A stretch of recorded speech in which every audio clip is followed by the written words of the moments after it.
rights violations, yet still remains a member of the UN Human Rights Council. What does this say about the credibility of the Council? Well, there have been steps to remove Libya from the Human Rights Council. The Council itself cannot make that decision. It is the General Assembly. And one of the questions as well now is, well, who is representing Libya? It's not clear who the government in Libya is. The pro-Gaddafi forces control parts of the country. And now we have steps to try and create a provisional caretaker government by the opposition. And perhaps by the time we get around to expelling Libya from the UN Human Rights Council, we will have a new, much more acceptable government. Okay, and we also have to bear in mind that the United Nations Security Council. Yes. I'd like to ask you about the International Criminal Court. The ICC, at this point, what we know is that it's deciding whether to open an investigation on whether the military attacks on civilians could be a crime against humanity. But has this come a little too late, considering reports of more than 1,000 people so far dead in Libya?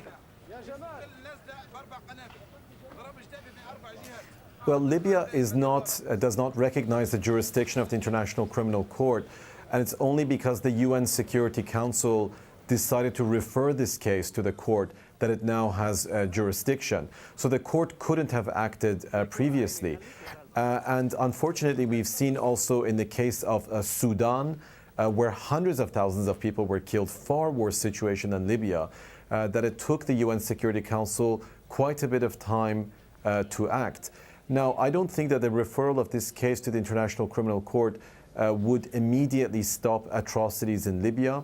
It may at least change the cost-benefit calculus for Mr. Gaddafi and his supporters, who now understand that their actions are being investigated, that they may end up being prosecuted in The Hague.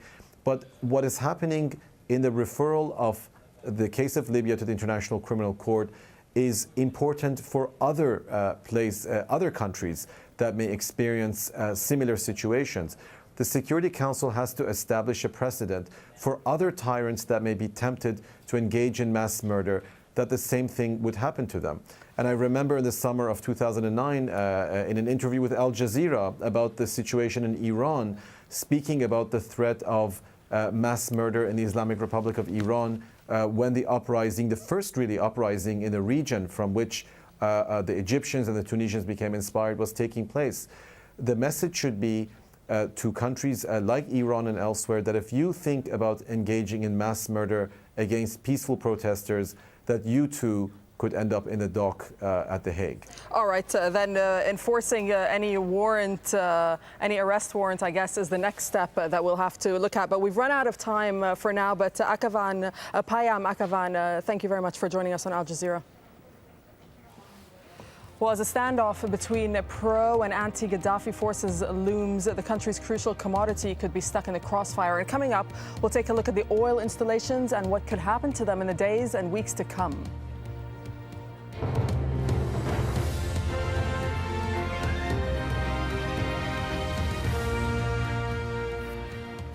In other news, Egypt's public prosecutor has issued a travel ban on former President Hosni Mubarak and his family and put a freeze on their financial assets as well. Ayman Muhyiddin has more. Forced out of office and now in the crosshairs of Egypt's prosecutor general. On Monday, former President Hosni Mubarak and his family were banned from traveling abroad and all of their financial assets and property in Egypt frozen pending further investigation. Mubarak and his family had reportedly accumulated billions of dollars in wealth during their 30 years in power in both domestic and foreign assets. The president's two sons, Ala and Gamal, were widely believed to have exploited their family ties for personal financial gains. Holding Mubarak and his former regime accountable is important if Egypt is to make a break from its past. I think it's a very positive decision. One of the demands of the revolution, which pushes it forward and reassures the people to a great extent, especially these investigations in corruption. Shortly after Mubarak left office, Egypt's foreign ministry requested foreign governments and financial institutions to freeze all foreign assets belonging to Mubarak's family. The travel ban and freeze is being imposed nearly 3 weeks after Mubarak stepped down, leaving some to question the prosecutor's intentions. This is a positive step, but very late. It should have been taken when the prosecutor issued his decision to freeze Mubarak's assets abroad, and even before then, because it has given Mubarak time to smuggle his assets out of the country. Mubarak is the most senior official of the previous regime, who is now under investigation for illegal activity. Similar travel bans and investigations have been launched into several top officials that served under Mubarak. And on Monday, indictments were filed against former ministers who are now set to go on trial in early March. Holding former regime officials accountable was one of the main demands of Egypt's revolutionary movement, saying the current leadership of the country must cut all ties with the past by sending a strong signal it will prosecute Mubarak's alleged wrongdoings. While many will see this as a positive step in the right direction, others will say it's too little too late, and that the delay in issuing such a freeze will merely have allowed the Mubarak family even more opportunity to hide any ill-gotten gains. Ayman Muhyiddin, AlJazeera, Cairo. Well, a heavy military presence is back on the streets of the Tunisian capital. That's a day after the prime minister bowed out following a wave of deadly protests. 2 ministers have also now resigned from the caretaker government. A third day of unrest in the Gulf nation of Oman has seen more protests in the northern coastal city of Sohar. A supermarket was set ablaze and protesters blocked roads to 2 of the country's main export ports. That was on Monday. As many as 6 people died during clashes with police, and demonstrators are demanding economic as well as political reform in the country. In Bahrain, protesters there have blockaded parliament in an attempt to increase pressure for government reform. Bahrain's Crown Prince Salman bin Hamad bin Isa Al Khalifa said on Monday that efforts were underway to launch talks with the opposition. Pro-reform rallies are continuing in key parts of the capital, Manama, calling for the monarchy to bring greater political freedoms.